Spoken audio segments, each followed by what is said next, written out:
여러분, 새해가 되기 전에 이것은 꼭 하세요. 이것은 묵은 운을 버리고 새 운을 만든다는 의미로 연말이면 무조건 해야 하는 것입니다. 하지만 아마 여러분들은 지금껏 이것을 하지 않으셨을 거예요. 네, 원래는 꼭 하십시오.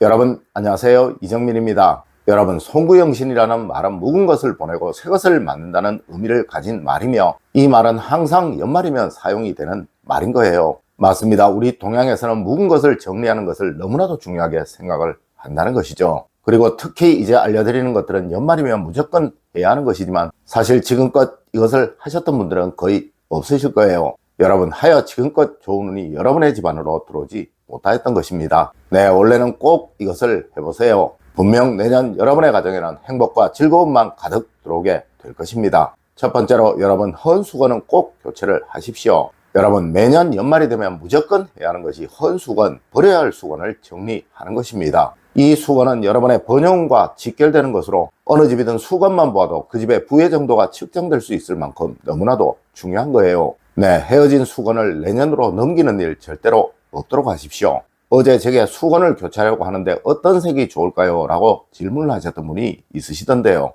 여러분, 수건의 색깔은 그리 중요한 것이 아니에요. 항상 여러분이 좋아하시는 색상, 그리고 가족들이 편해하는 색상이면 다 좋다는 것이죠. 네, 저는 매년 연말이 되면 수건 한두 장은 무조건 새 것으로 교체를 하시라고 말씀을 드렸었습니다. 여러분, 올해는 이거보다 조금 더 준비를 하세요. 분명 내년 여러분이 하시는 모든 일들에 막힘이 없게 될 것입니다. 두 번째로, 여러분, 친구는 연말에 새 것으로 교체를 하는 것입니다. 여러분, 친구를 새 것으로 교체를 하라는 것은 새 것을 사시라는 것이 아니라 깨끗하고 정갈한 것으로 교체를 하시라는 거예요. 네, 이것은 과거 명문가라면 무조건 하였던 것으로 새로운 운과 복이 들어오도록 만든다고 하는 것입니다. 맞습니다. 잠을 편히 자는 사람은 누구나 성공을 합니다. 하지만 잠을 편히 자지 못하는 사람은 항상 무엇이나 어려움을 겪습니다. 네, 잠이 모자란 사람은 무조건 병을 겪게 마련이에요. 여러분, 친구는 여러분들이 사용하시는 모든 것들 중에서 가장 중요한 것입니다. 하여 과거 결혼을 할 때 다른 것은 다 하지 않더라도 원한금침, 즉 편안한 잠자리만은 꼭 준비를 하였던 것입니다. 여러분, 올 연말 꼭 새로운 친구로 교체를 하시는 현명한 여러분이 되십시오. 세 번째로, 여러분, 주방용품 중 버릴 것은 꼭 연말에 버리십시오. 여러분, 이것은 내년 여러분의 재물복을 결정지을 너무나도 중요한 것입니다. 그리고 이것을 정리하고 버리는 시기는 연말이 가장 좋은 거예요. 네, 정초에 행주 버리는 것이 아니라고 말하셨던 우리 조상님들의 말씀은 절대 허언이 아니라는 것이죠. 여러분, 주방용품 중에 뭐든 버릴 것이 있으시면 꼭 연말에 버리세요. 그래야 모든 불운을 다 가져가는 액땜이 되는 것이고, 또 새로운 운이 잘 들어오도록 만드는 운맞이가 되는 것입니다. 특히 행주나 수세미는 무조건 연말에 새 것으로 교체를 하시길 부탁드립니다. 네 번째로, 여러분, 올 연말 한 해의 고마움 꼭 전하세요. 여러분, 사람은 누구나 은혜는 쉽게 잊고 원한은 잘 잊지 못하기에 성공을, 번영을 얻지 못하는 것입니다. 네, 원한은 불구대천이 아니라면 사실 다 잊어야 하며, 또한 은혜는 한 톨이라도 절대 쉽게 잊어서는 안 되는 것입니다. 네, 이렇게 해야 그 사람은 뭘 해도 다 잘 되는 사람이 된다는 것이죠. 여러분, 절대 한 해 동안 여러분들에게 크든 작든 도움을 주셨던 분들을 쉬 잊어서는 안 되는 것입니다. 네, 꼭 연말에 전화를 하세요. 새해 복 많이 받으시라고 말씀을 드리시고, 또 한 해 정리 잘 하시라고, 올 한 해 보살펴 주셔서 감사하다고 꼭 말씀 전하십시오. 분명 이분들로부터 내년 여러분들은 기회라는 좋은 운을 얻게 되실 것입니다. 다섯 번째로, 올 연말에 새해 목표, 계획, 소망을 꼭 만드십시오.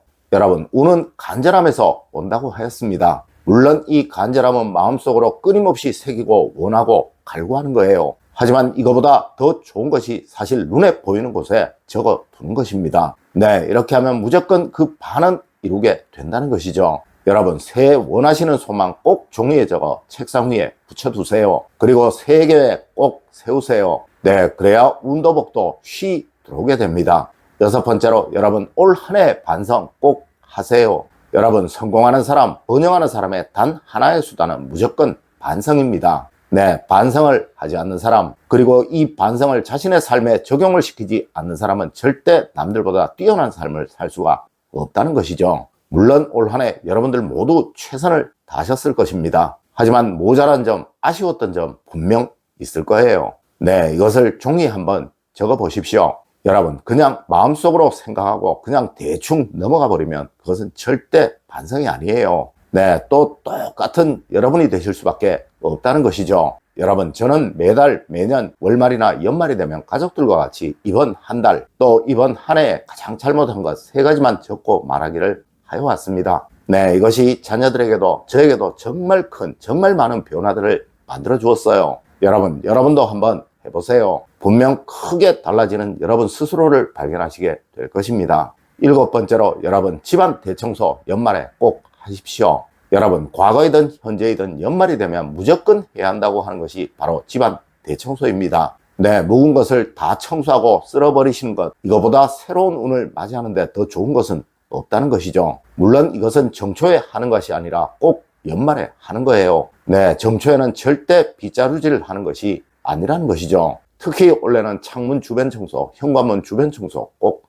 하십시오. 이곳은 여러분의 내년 한 해 운이 들어오는 곳으로 내년같이 어려운 해를 맞이하는 데는 정말 무조건적인 거예요. 8번째로 여러분, 동지 이후에는 꼭 지출을 삼가세요. 여러분, 원래는 노동지라서 무조건 해야 하는 것이 불필요한 지출을 하지 않는 것입니다. 네, 이는 내년 재물복이 가득하기를 기원하는 의미의 것으로 예로부터 노동지에 해프면 한 해가 해프다고 하였습니다. 여러분, 원래는 절대 불필요한 지출 하지 마시고 망연회나 모임이 있어도 술 너무 많이 드시지 마세요. 네, 지나친 음주 가무는 내년에 정말 좋지 않다는 것입니다. 여러분, 가볍게 즐기시면서 보내는 아쉬움과 맞는 기쁨으로 한 해를 정리하시도록 하세요. 분명 내년 여러분의 운은 아주 좋아지게 될 것입니다. 9번째로 여러분, 연말이면 항상 부모님의 은혜는 절대 잊으면 안 되는 것입니다. 여러분, 연말이면 항상 가장 외롭고 힘든 분이 바로 부모님들입니다. 다른 것은 몰라도 정말 부모님께만은 안부를 꼭 전하세요. 그리고 그분들의 건강을 염려하세요. 특히 겨울은 나이 드신 분들에게는 정말 시한폭탄과도 같은 계절입니다. 네, 겨울은 뇌졸중이나 뇌출혈의 위험이 가장 높은 계절이라 이때 돌아가시는 부모님들이 정말 많다고 합니다. 여러분, 이것을 막는 가장 좋은 방법은 부모님을 즐겁게 행복하게 해드리는 것이고, 이는 바로 여러분의 전화 한 통, 또 마음 전함 하나로 해결이 되는 것입니다. 여러분, 올해는 절대 부모님의 은혜 잊지 않는 연말이 되세요. 분명 내년 여러분은 뭘 하든 다 잘되게 되실 것입니다. 네, 조상복이 충분히 내려지게 될 것이니까요. 여러분, 오늘은 연말에 무조건 해야 하는 것에 관해서 말씀을 드렸습니다. 오늘 제가 알려드린 이야기 여러분들 꼭 명심하시길 부탁드리며 오늘의 이야기를 마치도록 하겠습니다. 늘 올바른 학문과 올바른 지식을 여러분들께 전하도록 노력하겠습니다. 여러분, 긴 시간 감사드립니다. 감사합니다.